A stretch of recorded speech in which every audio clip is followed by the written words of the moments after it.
Hello, this is How To Bob, and in this video I'm going to show you how to replace a broken belt on a Whirlpool dryer. The first thing we're going to do is disconnect the power cord, unplug it from the wall, and then we're going to start in the back of the dryer. You'll notice on each side of the dryer there are two Phillips head screws. We're going to remove both Phillips head screws, one on the left and one on the right.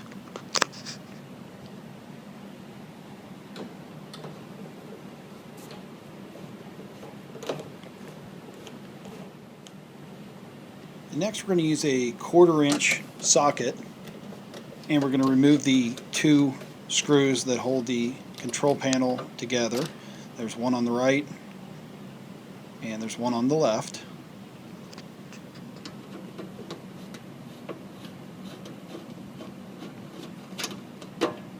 Now that we've removed all the screws holding the control panel on, we can slide the control panel slightly forward and tilt it towards the front of the dryer. You can see there's little hooks here that go in the slots on the top of the dryer. Next we're going to remove the 4 screws along the back of the dryer. These do two things. They hold the dryer top in place and they also support the control panel. So we're just going to go ahead and remove all 4 screws along the back of the dryer.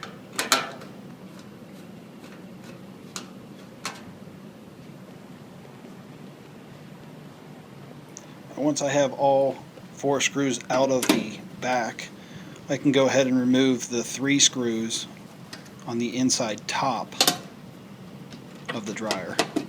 The middle one will be a little tricky because there's a little bit of wiring in the way, but still it's very accessible and not too difficult to get to.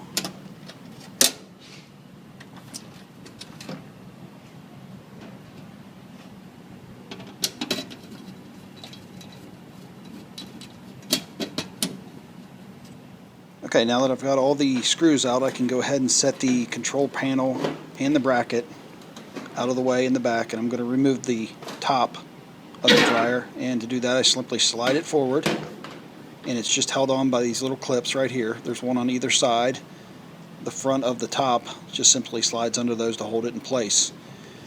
Now here's the belt that goes around the drum, and as you can see I can go ahead and pull the belt up, and here's the broken end of the belt. So I feel pretty confident that once I replace the belt on this dryer that it'll work out just fine. So we're going to continue on and remove the front bottom panel. Use a putty knife about 2 inches in. There's 2 little clips, one on either side. Simply push the putty knife in and gently pry down and it'll pop right out. You can see the 2 little clips there. Then the bottom clips just work their way out. There's a little slot in the bottom of the panel here on each side.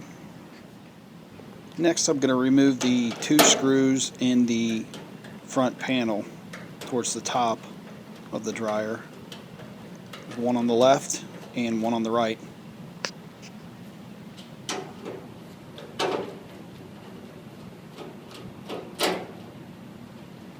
And now that I have the screws on the top out, I'm going to show you how the door springs work. As you pull the door open, you can see how the springs extend. This is just so you can see how they hook up and how they work for reassembly. While I'm down here, I'm going to go ahead and remove the 2 screws on either side of the front panel just below the door. And you can see the spring on the other side. Okay, before I remove the front panel with the door, I'm going to have to remove the door and light safety switch here.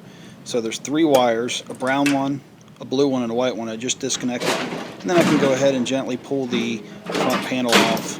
And you want to hold the drum up a little bit. The drum's going to kind of fall down once it comes off of the wheels that hold it into place. And I can set this down flat.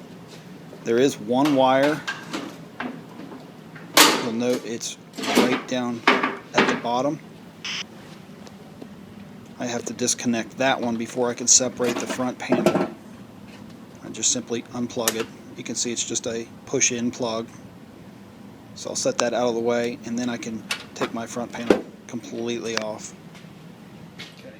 Okay, now I can take the drum out of the dryer and set it off to the side. And if you notice, in the blower motor, there's all kinds of lint. I'm going to go ahead and get the shop vac and clean that out. I'm going to clean out the blower, I'm going to clean out the inside of all the ductwork, and I'm going to clean out the whole inner side of the dryer just to keep the lint from building up inside of my dryer.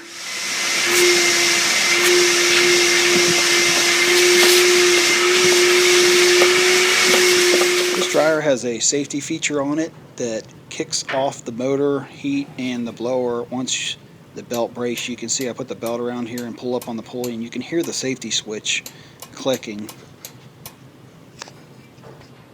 Now the belt's going to wrap around the tensioner pulley like this. I wanted to show this to you because once I get the drum back in there, it's hard to see.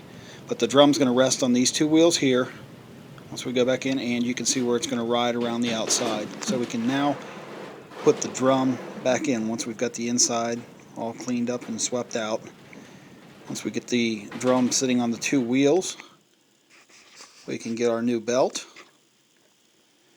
and run the belt over the top of the drum, and you can see where the old belt was laying, so we're going to try to line it up with this path where the old belt went.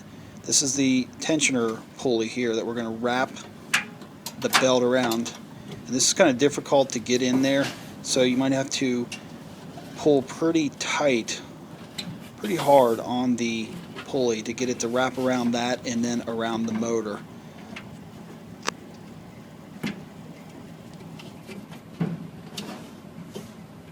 Once you get it done, this spring will give the belt the correct amount of tension to drive the drum, and this is what it looks like when it's on.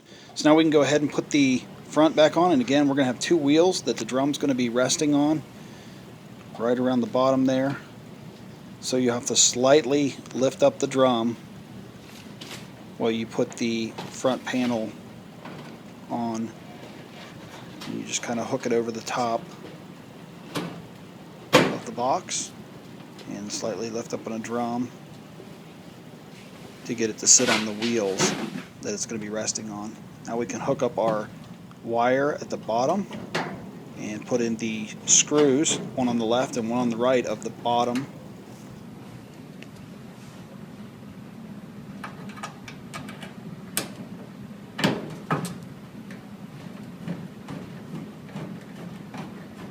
I want to make sure that this little clip is in place to hold the ductwork in place.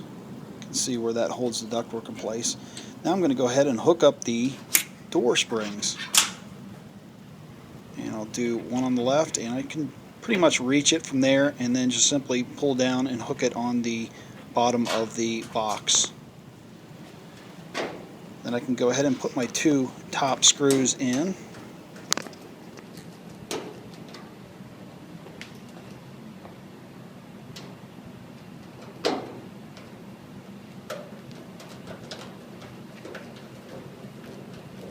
And once I get these two screws in, I want to make sure that I hook up my door and light switch wires. I got the white one, then I have the blue one, followed by the brown wire.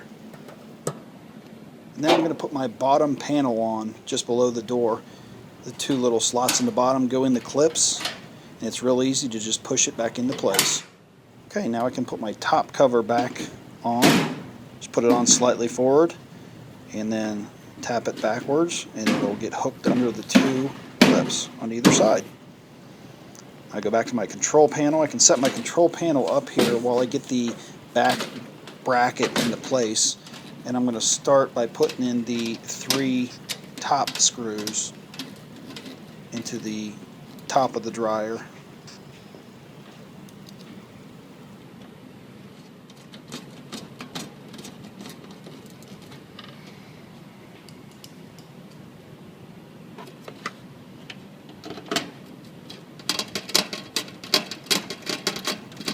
And once I get all 3 screws in the top, I can go around to the back and put in the 4 screws that are along the back of this bracket.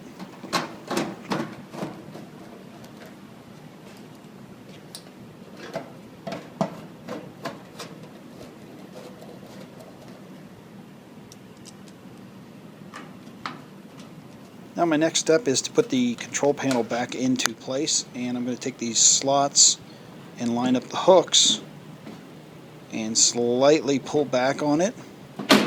Once I get it back into place, my holes line up, I can go ahead and put the 2 Phillips screws back in, one on the left and one on the right.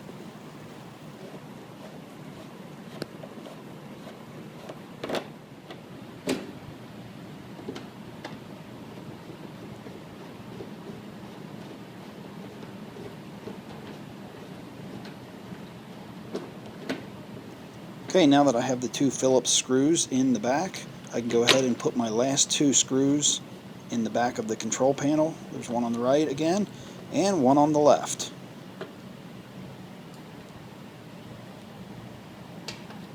And now we have a working Whirlpool dryer with a new belt. This is How To Bob. Thanks for watching.